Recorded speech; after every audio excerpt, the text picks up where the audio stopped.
Sometimes, the mind shows us things that aren't there. You might hear someone call your name when no one's around, or see a figure pass by the corner of your eye, but nothing's really there.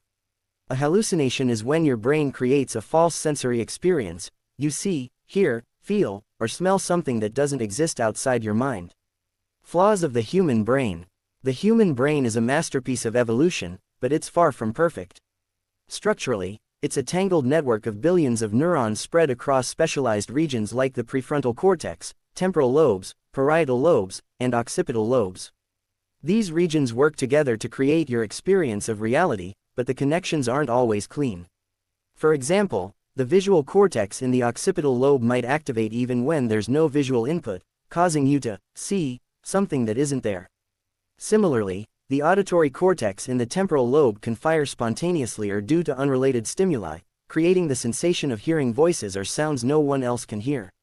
These flaws don't just arise from damage, they can occur in healthy brains under stress, fatigue, or isolation. The brain is constantly trying to interpret limited information, and when it lacks enough input, it often fills in the blanks with its own guesses, sometimes wrong ones. The biochemical foundation of the brain is just as unstable.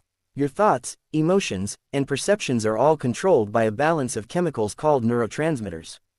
Dopamine, for instance, is crucial for attention, motivation, and reward, but when it becomes too abundant, it starts to amplify insignificant stimuli. This is why people with schizophrenia, who often have excessive dopamine activity in areas like the mesolimbic pathway, can experience vivid auditory hallucinations. They hear voices that feel as real as their own thoughts.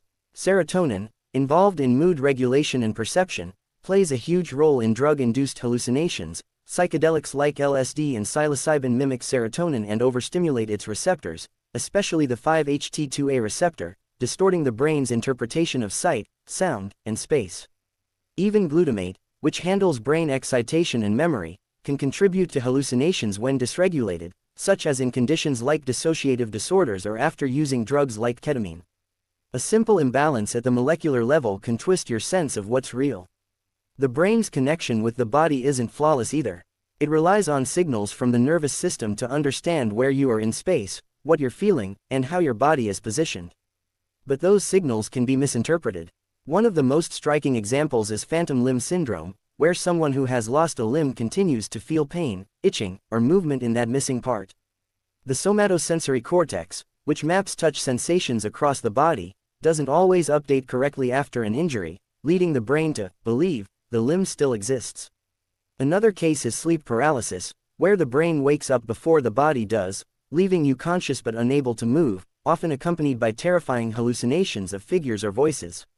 Even in healthy people, sensory mismatch between the inner ear, vestibular system, and the eyes can cause vertigo or the illusion of motion when you're still.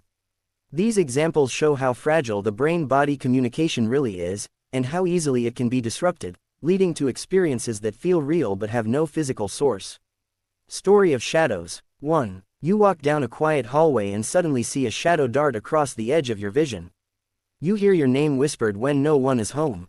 You feel a cold breath on your neck, but you're alone. These are common forms of hallucinations, sensory experiences that seem absolutely real but have no external cause. Soldiers in war zones, people in extreme isolation, patients with mental illness, or even exhausted students during sleepless nights report such events. Hallucinations don't always mean madness, they can happen to anyone, in the right or wrong conditions. 2. The brain, as explained earlier, is built to interpret signals, not sit idle. When there's too little input, like in darkness, silence, or stress, it starts creating patterns from nothing. If the visual cortex doesn't receive clear input from the eyes, it may start activating on its own, forming shadows or figures in the periphery. Similarly, if the auditory cortex is triggered by misfiring neurons or neurotransmitter imbalance, it may create imagined sounds. These self-generated activations are hallucinations, false messages from a brain trying to make sense of silence, stillness, or internal chaos. 3. Several factors influence whether a person hallucinates. Sleep deprivation is a powerful one. Lack of rest disrupts normal brain chemistry and control. Emotional states like intense grief, fear, or trauma can also trigger hallucinations, especially auditory ones. Drug use, both legal and illegal, can be a direct cause. Psychedelics, Stimulants, even withdrawal from alcohol or medication, may lead to vivid experiences. Mental health conditions such as schizophrenia, bipolar disorder, or PTSD increase vulnerability. But even healthy people can hallucinate under stress, especially in dark, unfamiliar, or isolated settings. 4. Hallucinations feel real because they activate the same brain areas that respond to actual sensory input. If you see something imaginary, your visual cortex lights up just like it would if you saw a real object. There's no red warning label that says, "This isn't real." The brain treats both real and false input with the same seriousness. Emotional intensity can make the experience even stronger, tricking not only your senses but also your memory. That's why people remember hallucinations as real events, sometimes even years later. 5. There are several types of hallucinations. Visual hallucinations involve seeing things that aren't there, shadows, figures, lights, or scenes. Auditory hallucinations are most common, especially in mental health disorders, hearing voices, music, or sounds with no source. Tactile hallucinations are physical sensations like bugs crawling on the skin or a touch from an invisible hand. Olfactory and gustatory hallucinations involve smells or tastes without cause, common in epilepsy or brain injury. Some people even have proprioceptive hallucinations, feeling their body in a position it's not actually in. 6. Hallucinations can be caused by many conditions. Schizophrenia is the most well-known, often producing persistent auditory hallucinations. Neurological diseases like Parkinson's, Alzheimer's, or brain tumors can create visual or tactile hallucinations. Drug-induced states, especially from LSD, psilocybin, ketamine, or meth, are common causes. Delirium, fever, and high stress can also be triggers. Even sensory loss like blindness or deafness can cause the brain to fill in the gaps, creating hallucinations, such as in Charles Bonnet syndrome. 7. Psychologically, hallucinations reflect how the brain processes internal and external conflict. The mind is never quiet, it replays fears, memories, and expectations. In hallucinations, these internal states leak into the sensory world. A person feeling guilt may hear accusatory voices. Someone feeling watched may see vague shadows. The subconscious uses hallucinations to express unresolved thoughts and emotions. That's why hallucinations often follow patterns tied to a person's beliefs, fears, or past experiences. 8. In the end, hallucinations are not just brain glitches, they're stories the brain tells itself when it's under pressure, malfunctioning, or overwhelmed. They're warnings, reflections, or sometimes just noise. But to the person experiencing them, they are as real as the world around them. And sometimes, the line between what's real and what's not disappears completely. The human interpretation. Humans have an unshakable tendency to interpret everything they experience, even when that experience is born entirely within the brain. When someone sees a shadow in the corner of their eye or hears an unexplained voice, their mind doesn't default to hallucination, it searches for a story. This drive to assign meaning is rooted in survival. For our ancestors, recognizing hidden threats like predators or enemies was critical, so the brain evolved to detect patterns even where none exist. But in the modern world, where actual danger is often absent, this same system continues firing, and we interpret harmless or false signals with emotional weight.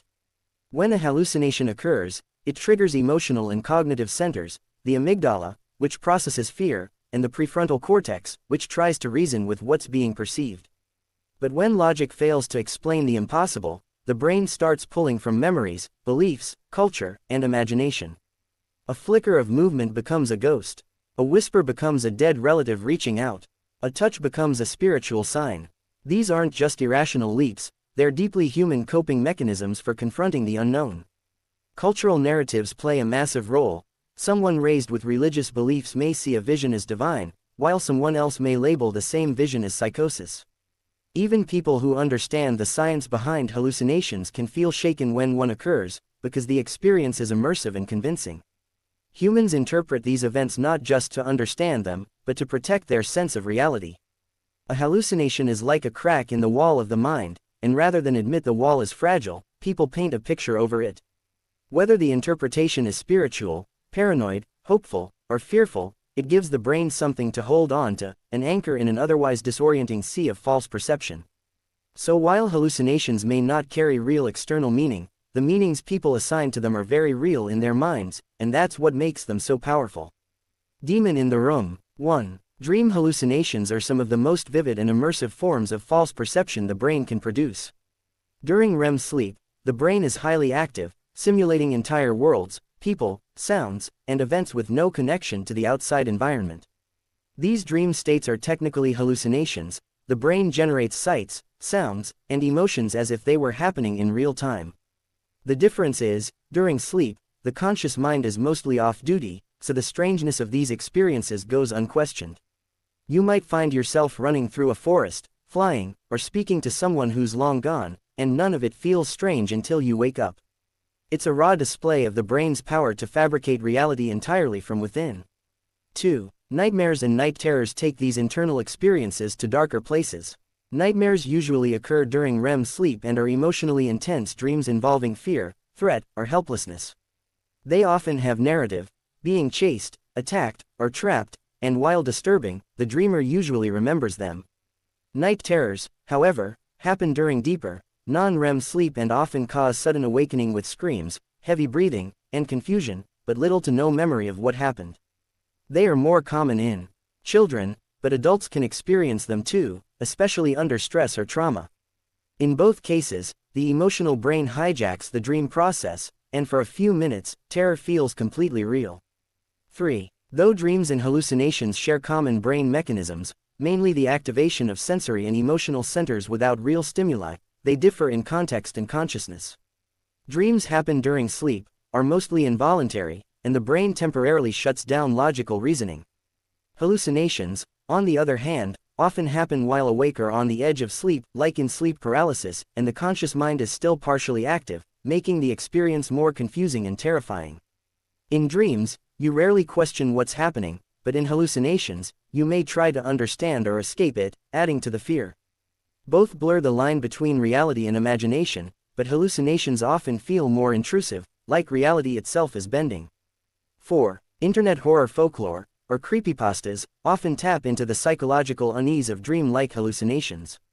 Stories like The Midnight Man, where a summoned spirit supposedly stalks you in the dark until 3:33 a.m., play on the fear of shadows and silent watchers.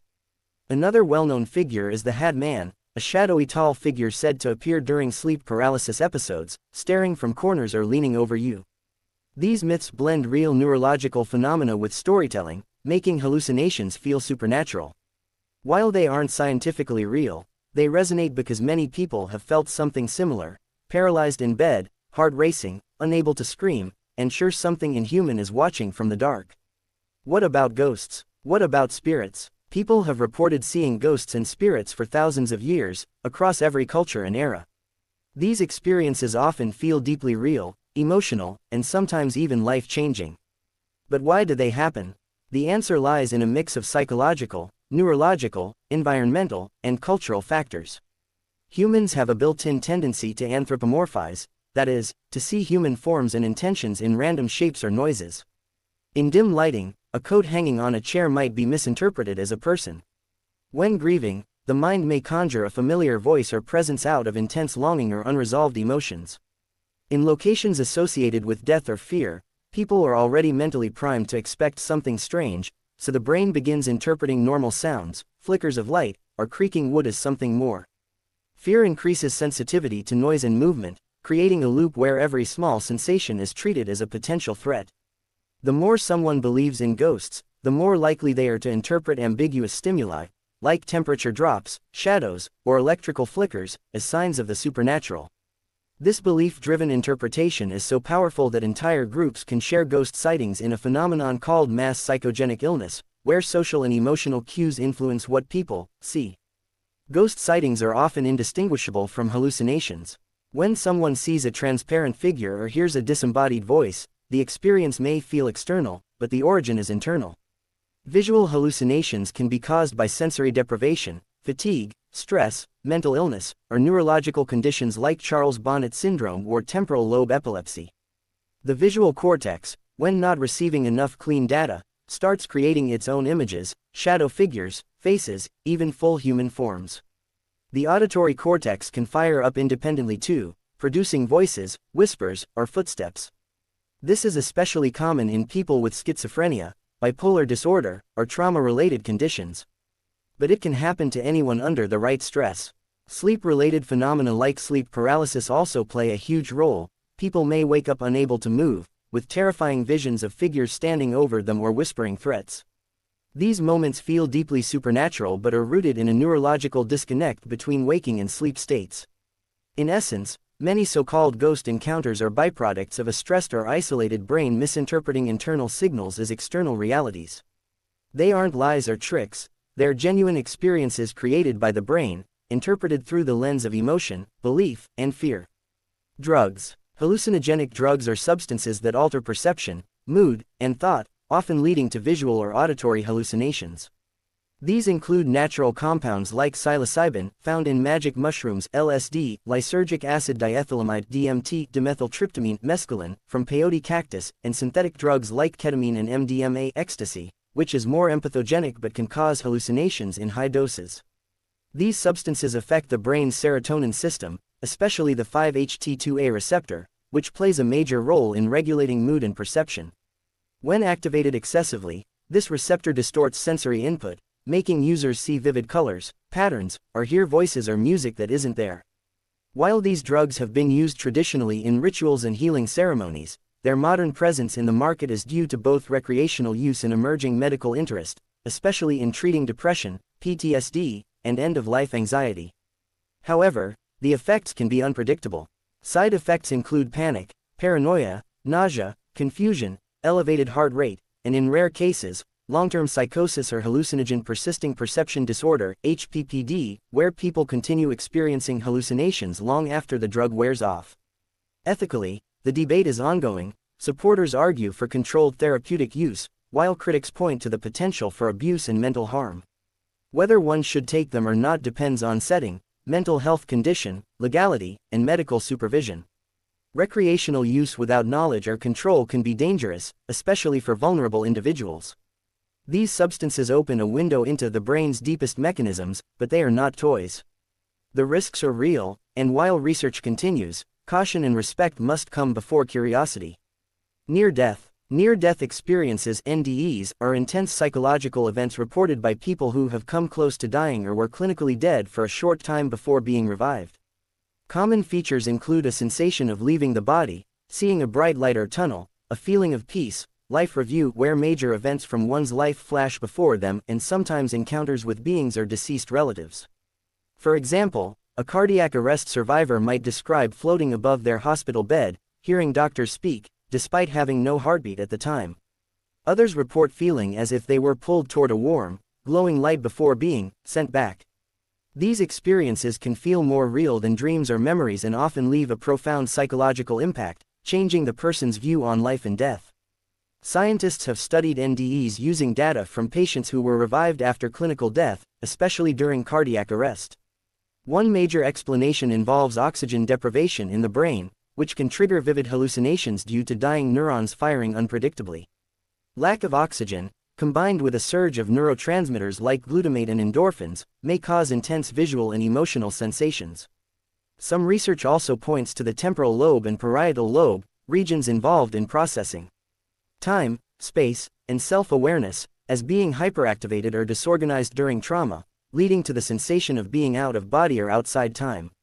Additionally, ketamine-like compounds released naturally by the body may mimic the effects of dissociative anesthetics, further blurring perception. In essence, many scientists view NDEs as elaborate brain-based hallucinations triggered by trauma, chemical imbalance, and the brain's attempt to preserve consciousness during crisis. However, not everything about NDEs is fully understood. Some patients accurately describe events in the room while supposedly unconscious or brain dead, despite normal neuroscience suggesting they should have been completely unaware. In rare but documented cases, people have reported real-time details, such as specific conversations, surgical instruments, or clothing worn by staff, which raises questions about residual or unknown consciousness during clinical death. Studies like the AWARE project, Awareness During Resuscitation, have found mixed results. Some reports of awareness during cardiac arrest were accurate, others were not. Skeptics argue that such perceptions could be reconstructed memories formed just before or after loss of consciousness, or simply coincidence. Still, the precision and clarity of some reports challenge the hallucination-only theory. While the scientific consensus remains that NDEs are brain-based phenomena, certain features, especially those involving accurate perception, remain unresolved, pushing researchers to keep probing the brain's final frontier. Coma. Coma is a profound state of unconsciousness in which a person is alive but unable to move, speak, or respond to their environment, typically caused by severe brain injury, stroke, infection, or drug overdose. In this state, the brain shows significantly reduced activity, particularly in the cerebral cortex, which is responsible for awareness, thought, and perception. Electroencephalogram (EEG) readings during coma often show either suppressed or highly irregular electrical activity, indicating a brain struggling to maintain function. What makes coma fascinating, especially in the context of hallucinations and near-death experiences, is the occasional reporting of vivid, dreamlike states or awareness during what should be a state of complete unconsciousness. Some patients, after waking from prolonged comas, have described terrifying visions, floating sensations, or coherent narratives of being in alternate realities, experiences that closely mirror hallucinations or NDEs. Neurologically, this could be explained by intermittent cortical activity, particularly in deeper structures like the thalamus and brainstem, which remain partially active and may generate internal perceptions without external input. The brain in a coma may randomly fire, producing disorganized imagery, emotions, and sounds, similar to how it behaves under the influence of hallucinogenic drugs or during REM sleep, but without the coordination seen in normal conscious states. Moreover, coma survivors often experience post-coma confusion, vivid nightmares, and lingering hallucinations, which suggest the brain doesn't simply shut down and restart, it undergoes a chaotic reassembly process where perception, memory, and consciousness get distorted. Scientific studies using fMRI have shown that even in coma-like states, such as vegetative or minimally conscious states, certain stimuli, like familiar voices or sounds, can activate specific regions of the brain, hinting at residual awareness. These findings blur the strict lines between being conscious and unconscious, and they reinforce the idea that perception and reality are highly dependent on the brain's internal state, not just external stimuli. The similarity between hallucinations, dreams, NDEs, and coma narratives indicates that these are not isolated phenomena but points on a spectrum of altered consciousness, all rooted in the fragile, complex balance of brain chemistry and neural circuits. While science has advanced in monitoring and understanding brain states during coma, what exactly is experienced during those silent periods is still partially mysterious, and the overlap with hallucinations suggests that the brain continues to generate reality, even when cut off from the outside world. Current studies and understanding. Current research into hallucinations, near-death experiences, and altered states of consciousness has become increasingly advanced, especially with the rise of neuroimaging technologies like fMRI and PET scans. Scientists are now able to observe in real time how the brain behaves during psychedelic trips, lucid dreaming, sensory deprivation, and post-traumatic hallucinations. Institutions like Johns Hopkins, Imperial College London, and Harvard are leading studies on the controlled use of substances like psilocybin and LSD to treat depression, PTSD, and anxiety, and these studies often produce hallucinations as part of the process. What's groundbreaking is that brain scans during these altered states show decreased activity in the default mode network, a brain system tied to self-awareness and ego, while increasing connectivity across normally unlinked regions, which may explain the vivid, dreamlike nature of hallucinations. In near-death research, projects like the AWARE-2 study are trying to rigorously test whether consciousness continues briefly after clinical death, using auditory tones and visual targets in operating rooms to see if patients can later describe them. Meanwhile, coma studies are focusing on identifying patterns of residual awareness and predicting recovery by observing how the brain responds to speech or music. Despite all this progress, many questions remain. For example, we still don't fully understand how and why the brain creates such coherent experiences from random or dying neural activity, or how some people report accurate external perception during unconscious states. Science has begun decoding the ingredients, electrical patterns, neurotransmitters, network disintegration, but the full recipe of conscious experience remains elusive. Future research is aimed at understanding not just what happens during hallucinations or NDEs, but why the brain is wired to create such complex inner worlds at all, and whether those processes can be harnessed or controlled for healing, insight, or deeper knowledge of human consciousness.